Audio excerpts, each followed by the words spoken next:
이맘때가 되면 서울 동숭동에 있는 대학로에 연극이 공연이 많이 되는데 한 연극을 만납니다. 빈 방 있습니까? 라는 연극입니다. 올해로 무려 34회째 계속되는 그런 공연입니다. 주인공 덕구가 나옵니다. 한 지진아의 이야기, 이것은 실화를 바탕으로 한 연극입니다. 윌리라고 하는 한 아이, 지진아입니다. 그런데 주일 학교를 다니는 이 아이가 연극에 출연하게 됩니다. 선생님이 특별히 배려해서 대사는 오직 한마디, 방이 없습니다. 우리 집은 방이 없습니다. 여관 주인으로서 방 없다는 말 한마디만 하면 모든 것은 끝납니다. 걱정스런 사람들의 생각 가운데 드디어 크리스마스 연극이 시작이 되었습니다. 만삭이 다 된 마리아, 예수님 어머니 마리아가 등장하고 요셉이 왔습니다. 빈방 있습니까? 물으면 이 윌리가 나가서 말합니다. 방이 없습니다. 돌아서는 그 예수님의 가족을 바라보며 마음이 너무 아파서 쫓아나가서 말합니다. 우리 집에 방이 많아요. 우리 집으로 가요. 이 말과 함께 그만 연극은 다 폭소로 끝나고 말았습니다. 연극을 망쳤습니다. 그런데 앉아있는 사람들이 조용히 눈물 흘리기 시작합니다. 다 일어나더니 일제히 박수를 치기 시작합니다. 큰 공감을 불러일으켰기 때문입니다. 스토리는 이렇게 단순합니다. 그런데 빈방이 있습니까? 34번째 공연이 계속되고 있는데 몇 년 전에는 우리 교회도 와서 공연을 했습니다. 그런데 매 공연 때마다 울음이 터지는 이유가 뭘까요? 꼭 한 대목에는 반드시 울음이 터지게 되어 있습니다. 덕구 역을 맡았던 박재련 장로, 같이 청년의 활동을 하면서 시골에 가서 연극도 하고 그렇게 했던 친구인데 얼마나 이 지진아의 역을 잘하는지 그 연극을 보는 사람은 그 사람이 혹시 진짜로 지진아가 아닌가 의심할 정도로 연기를 잘합니다. 그러나 그 박 장로님은 고등학교 교장 선생님이고 지금은 전국 사립학교 교장협의회 회장까지 맡아 있는 아주 똑똑한 사람입니다. 그러나 연극을 시작하면 바로 덕구로 돌아갑니다. 어느 대목이 가장 은혜롭습니까? 연극을 망치고 난 다음에 덕구가 교회에 가서 기도하는 대목이 있습니다. 그는 이렇게 기도합니다. 예수님 죄송해요. 제가 연극을 망쳐놨어요. 그렇지만 어떻게 예수님을 마구간에서 나으라고 해요? 우리 집에는 빈 방이 있걸랑요. 예수님을 내 방에서 나오면 좋겠다고 생각했어요. 그러면 나는 걸레를 깨끗이 빨아 닦고서 예수님을 낳으라 했을 거예요. 나는 예수님이 좋아요. 예수님 사랑해요. 이렇게 끝나는 연극의 이 대목에서 모든 사람은 눈물을 흘립니다.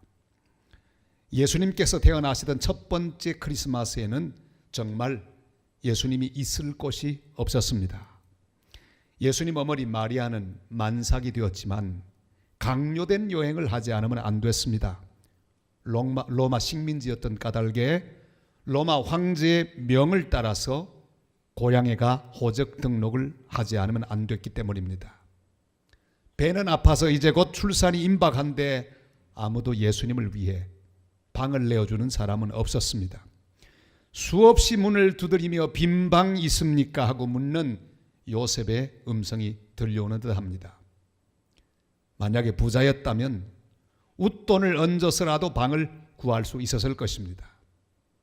그러나 예수님의 부모님은 그런 능력이 없습니다. 예수님은 잘난 부모를, 똑똑한 부모를 만나지 못했습니다. 그래도 그렇지 사람이 그렇게 능력이 없단 말입니까? 그 밤에 운신할 수 있는 방 한 칸 얻을 만한 능력 없는 그런 부모님 아래서 주님은 태어나셨습니다. 예수님은 당시 세계 가운데 가장 힘없는 나라 이스라엘, 가장 무능한 부모 요셉, 가장 가난한 가정으로 주님은 오셨습니다. 그래서 누울 곳이 없으셨습니다. 성경은 이렇게 기록하고 있습니다. 7절 말씀 다 같이요. 첫 아들을 낳아 강보로 싸서 구유에 누였으니 이는 여관에 있을 곳이 없음이러라. 아멘. 예수님이 이 땅에 처음 오셨을 때 있을 곳이 없었습니다. 장소만 없었던 게 아닙니다. 아무도 관심을 가지지 않았습니다. 빛으로 이 땅에 오셨지만 아무도 주님이 빛인 것을 알지 못했습니다. 요한복음 1장 9절로 11절이 이렇게 말씀하십니다. 다 같이요. 참빛 곧 세상에 와서 각 사람에게 비추는 빛이 있었나니 그가 세상에 계셨으며 세상은 그로 말미암아 지은 바 되었으되 세상이 그를 알지 못하였고 자기 땅에 오매 자기 백성이 영접하지 아니하였으나. 아멘. 이렇게 말씀하고 있습니다. 오늘 우리는 말씀 속에서 적어도 세 부류의 아무런 관심 없는 사람을 만나게 됩니다. 그 첫 번째가 로마 황제 가이사 아구스도라고 하는 사람입니다. 우리 1절 말씀을 같이 읽을까요?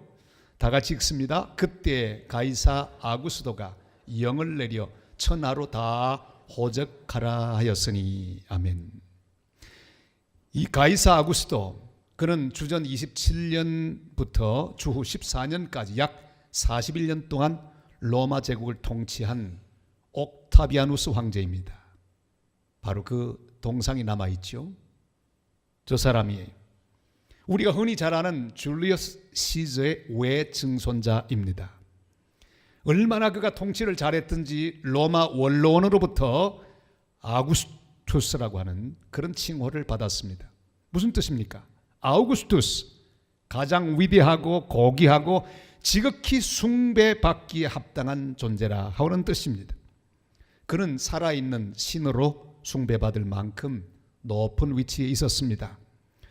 로마의 정치 군사력으로 세계 평화를 유지한다고 하는 팍스 로마나, 그러니까 로마가 다스리는 그 권력과 그 군사력과 그 법과 그 도로로 말미암아 전 세계를 다스리는 힘으로 이루어진 세계 평화, 팍스 로마나를 구가하는 그 시대의 황제였습니다.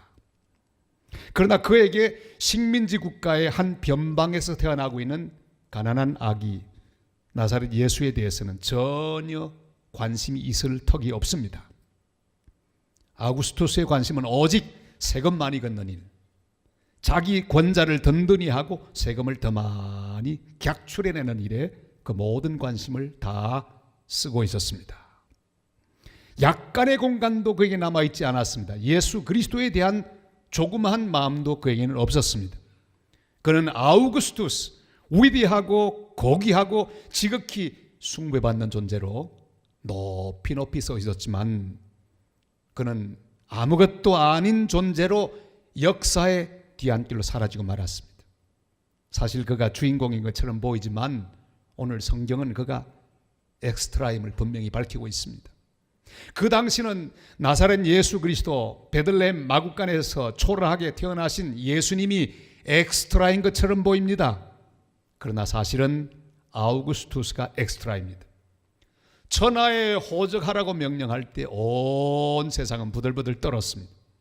그래서 예수님은 그 말 때문에 할 수 없이 뱃속에서 어머니 아버지와 함께 아버지의 고향 베들레헴으로 향하고 있었던 것입니다. 그러나 아우구스투스의 이 말은 미가서 5장 2절 메시아가 베들레헴에서 태어나게 된다고 하는 이 말을 이루는데 지극히 적은 한 부분을 담당하는 그런 엑스트라였을 뿐입니다. 그러나 누구의 관심도 없이 세상에 오신 있을 곳이 없으셨던 예수 그리스도, 그 아기, 그분이 바로 역사의 주인공이 되셨습니다. 이름 없는 시인이 지었던 한 고독한 생애라고 하는 시가 있습니다. 여기 한 고독한 생애가 있다. 그가 나신 곳은 이름 없는 한 두메 산골. 그의 어머니는 보잘것없는 시골 여인. 그의 나이 30이 될 때까지도 이름 없는 비천한 목수였고 그 후 3년 동안 방랑하는 전도자였다. 그에게는 한 권의 저서도 없었으며 그에게는 아무런 지위도 없으며 따뜻한 가정도 없으며 대학의 학력도 없으며 큰 도시의 견문조차 없으며 그의 여행은 기껏 200마일도 못 되는 거리였다. 그에게는 세상에 위대한 것이라고는 하나도 없었다. 그가 내어놓을 수 있는 이력은 단지 한 몸뿐. 그 자신의 삶은 이토록 비참했던 것, 3년의 전도와 사랑의 실천 뒤에도 그에게 돌아간 것은 오히려 무리들의 배척이었고 제자들의 배신과 부인이었다. 그리고는 원수에게 넘겨져 조롱과 재판을 받고 마침내 십자가에 못 박혀 죽었더니라. 하지만 그 뒤 2000년이 지난 오늘 그는 인류 역사를 이끌어온 중심 인물. 보라, 이 인류의 역사에서 그토록 호령하던 장군들은 얼마나 많았으며 그토록 영화를 누리던 제왕들은 또 얼마나 많았던가. 그러나 이 모든 사람으로도 인류 역사에 남기지 못했던 큰 일을 이룩하신 것은 예수 그리스도 한 고독한 생애여라. 예수님은 약소국가의 이름 없는 백성으로 만삭되신 어머니의 뱃속에서 불편한 여행을 강요받으셨습니다. 원해서 가신 게 아닙니다. 억지로 강요를 받아 고향길로 갔습니다. 있을 곳이 없어 한 마국간에서 태어나셨습니다. 그러나 세상에 위대한 평화를 준 것은 팍스 로마나가 아닙니다. 로마가 지배하는 세상 가운데 얻은 평화가 아닙니다. 아우구스투스 대제 때문에 얻은 평화도 아닙니다. 있을 곳이 없던 아기 예수 그리스도, 그분이 바로 역사의 주인공이며 온 땅에 평화를 주신 우리의 영원한 왕이신 것을 기억하고 찬양하는 복된 성도들이 다 되시기를 바랍니다. 로마 식민 통치하에 있는 모든 유대인들은 호적하기 위해서 고향으로 가고 있었습니다. 오늘 3절은 이렇게 말씀하고 있죠. 다 같이요. 모든 사람이 호적하러 각각 고향으로 돌아가매. 그들은 억눌린 식민지 백성들입니다. 그러나 억지로 고향으로 향하고 있습니다. 금이 환영이 아닙니다. 여러분, 고향 가면 얼마나 기분 좋습니까? 그러나 억지로 가는 고향은 별로 기쁘지 않습니다. 두들거리며 죽지 못해 고향으로 그들은 향하고 있습니다. 고통당하는 자들입니다. 억눌린 자들입니다. 빼앗긴 자들입니다. 희망이 없는 자들입니다. 로마 정부가 그들의 고혈을 짜내고 있기 때문입니다. 그들은 고통에 억눌려 힘겨운 삶을 사느라 다른 것에 별로 관심이 없습니다. 그런데 그들을 위하여 한 아기가 나셨습니다. 그들의 모든 삶의 무게를 같이 지고 같은 여행을 하고 있는 한 아기가 나셨습니다. 여러분, 억눌린 모든 이스라엘 백성들이 고향으로 가고 있었을 때 우리 예수님도 꼭 그들처럼 불편하고도 무거운 길, 어머니 뱃속에서 어머니와 함께 아버지와 함께 고향 땅으로, 아버지의 고향 땅으로 가고 있었습니다. 우리 주님은 바로 그런 분이십니다. 가장 낮은 인생들, 가장 힘겨운 삶의 현장, 가장 버림받은 그곳에 주님도 함께 가고 있다는 사실을 우리는 기억해야 합니다. 그 아기 예수 그리스도, 그는 눈물 흘리고 고통당하는 사람들과 함께 길을 가는 분입니다. 주님은 우리의 눈물을 아십니다. 고통을 아십니다. 억울함을 아십니다. 원통함을 아십니다. 무력감을 아십니다. 열등감을 아십니다. 낮은 자존감을 아십니다. 흙수저의 비애를 아십니다. 주님은 흙수저 중에 흙수저로 나셨습니다. 똑같이 우리와 같은 모습으로 이 땅에 오셨습니다. 우리의 모든 처지를 주님은 너무나 잘 알고 계십니다. 그래서 오늘 성경은 이렇게 말씀하죠. 이사야 53장 2절로 5절 말씀 다 같이요. 그는 주 앞에서 자라나기를 연한 순 같고 마른 땅에서 나온 뿌리 같아서 고운 모양도 없고 풍채도 없은즉 우리가 보기에 흠모할 만한 아름다운 것이 없도다. 그는 멸시를 받아 사람들에게 버림받았으며 간고를 많이 겪었으며 질고를 아는 자라. 마치 사람들이 그에게서 얼굴을 가리는 것 같이 멸시를 당하였고 우리도 그를 귀히 여기지 아니하였도다. 그는 실로 우리의 질고를 지고 우리의 슬픔을 당하였거늘 우리는 생각하기를 그는 징벌을 받아 하나님께 맞으며 고난을 당한다 하였노라. 그가 찔림은 우리의 허물 때문이요 그가 상함은 우리의 죄악 때문이라. 그가 징계를 받음으로 우리는 평화를 누리고 그가 채찍에 맞음으로 우리는 나음을 받았도다. 아멘. 주님은 우리 모든 사람들 중에 가장 어렵고 힘든 상태로 오셨기에 주님 앞에서 한 사람도 소외되는 사람은 없습니다. 누가복음 2장에 가이사 아구스토 황제로부터 여러 이름들이 쭉 나오는데 그 리스트 가운데 가장 낮은 곳에 있는 분, 그분이 바로 있을 것 없는 마국간 구유에 누이신 아기 예수님이십니다. 주님 앞에서 그 어떤 사람도 소외되지 않습니다. 주님은 가장 낮은 자리에 계셨기 때문입니다. 주님을 모시기에 너무 힘든 사람 없습니다. 가장 천하고 낮은 자리에서 우리 인간의 모든 고통을 그대로 받으시는 우리의 메시아이시기 때문입니다. 모든 사람은 주님이 필요합니다. 모두 주님을 위한 장소를 만들어야 합니다. 우리는 어떤 자리에 있든지 아무리 힘겹고 어렵고 고통스러운 가운데 있어도 그 밑바닥까지 오셔서 함께 고난의 십자가를 지고 우리와 함께 걸어가시고 우리를 자유하게 해주시는 아기 예수 그리스도, 그분을 믿고 그분을 모셔드리고 그분을 위한 자리를 만들어드리는 복된 성탄절을 다 맞이하는 성도들 되시기를 주님의 이름으로 축복합니다. 주님이 나시던 날밤 있을 곳이 전혀 없었습니다. 여관은 만원이었습니다. 베들레헴의 모든 여관 주인들은 그날 밤 대목을 보고 있었습니다. 그들에게 예수님의 부모님들이 보일 리가 없었습니다. 만삭에다가 웃돈을 얹어주지도 못하는 그들을 받아들일 리가 없었습니다. 만약에 예수님 아버지 요셉이 좀 돈이라도 있고 좀 수완이라도 좋았더라면 어떻게 하든지 방을 구하지 않았겠습니까? 그러나 그저 두드립니다. 빈 방이 있습니까? 그러나 여관집 주인들은 이구동성으로 말합니다. 빈 방은 없습니다. 사실 방이 없는 게 아닙니다. 관심이 없는 것입니다. 마음이 없는 것입니다. 사랑이 없는 것입니다. 오늘의 귀절, 오늘의 말씀은 지금도 우리의 귀에 되살아나고 우리의 삶 가운데 되살아납니다. 첫 아들을 낳아 강보로 사서 구유에 누워있으니 이는 여관에 있을 곳이 없었습니다. 말씀합니다. 여러분, 우리의 마음이 돈에 가 있고 명예에 가 있고 쾌락에 가 있고 출세에 가 있기에 예수님을 위한 자리가 없습니다. 그래서 오늘도 예수님은 우리 속에서 거처를 정하지 못하십니다.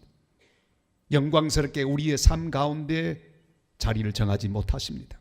우리의 가정에, 우리의 삶에, 우리의 시간에, 우리의 물질 속에 주님이 계셔야 하는데 우리의 마음과 관심이 없어서 주님이 계실 수가 없는 때가 얼마나 많이 있습니까? 오래전에 형님이 대학 입시를 볼 때 서울로 가서 보게 되었는데 저는 고1이었습니다. 어머니가 웬일인지 그날 같이 가자고. 그래서 우리 3명이 서울로 올라갔습니다. 시험 보는 대학 앞에 숙소를 구하려고. 여관들이 많이 있었는데 기가 막히게 방 하나도 없었습니다. 모든 여관이 꽉꽉 찼습니다. 문을 두드리고 진짜 다닙니다. 그리고는 부탁했습니다. 방 있냐고. 그랬더니 한 여관집 주인이 자기 방을 내주었습니다. 그 여관집 주인의 방에서 3일을 묵었습니다. 우리 주님 생각이 났습니다. 있을 것이 없던 아기 생각이 났습니다. 여러분, 방이 없다고 말하지 마시기를 바랍니다. 방이 없는 게 아니라 마음이 없는 겁니다. 왜 그런가 하니 방은 없지만, 손님을 위한 방은 없지만 내 방은 있기 때문입니다. 내 방은 언제나 준비되어 있습니다. 내 시간은 언제나 있습니다. 나를 위한 물질은 항상 있습니다. 나를 위한 시간은 항상 있습니다. 사랑하는 여러분, 내 방이라도 내어드려야 합니다. 나를 위한 시간이라도 내어드려야 합니다. 나를 위해 준비해 둔 것을 내어드려야 합니다. 베드로는 자기의 배를 빌려달라는 주님의 부탁을 받고 빌려드렸습니다. 잠깐 고기 잡는 일을 중단하고 빌려들었더니 주님은 그 고기 비린내 나는 배 위에서 말씀을 전하시는데 인류 최초의 주님을 위한 멋진 강단으로 변화되는 영광을 얻었습니다. 마지막 만찬장소를 부탁받은 마가 요한, 그들의 부모님이 주님께 다락방을 내어드리자 그곳은 최고의 만찬을 했던 장소이자 성령이 임하시는 인류 최초의 교회로 변하는 영광스러운 장소로 바뀔 수가 있었습니다. 주님께 나귀 새끼를 내어드린 주인, 그런 예루살렘 입성할 때 그의 나귀가 영광스럽게도 주님을 싣고 입성하는 놀라운 은혜를 받는 도구로 변화했습니다. 사랑 여러분, 빈방이 없다고 말하지 마시기를 바랍니다. 윌리처럼, 덕구처럼 내 방을 드리면 됩니다. 예수님이 이 땅에 처음 오셨을 때 아무도 기다리지 않았습니다. 아무도 관심이 없었습니다. 주님은 있을 것이 없었습니다. 오직 들판에 가난한 목자들, 그들이 시간을 내었습니다. 그들이 마음을 내었습니다. 그들의 마음 속에는 아기 예수님을 경배할 수 있는 공간이 있었습니다. 그래서 뛰어가서 주님께 경배했습니다. 이방인인 동방박사들이 시간을 내었습니다. 그들은 예물을 준비하고 마음의 공간을 준비하고 먼 길을 떠났습니다. 그리고 아기 예수님께 경배했습니다.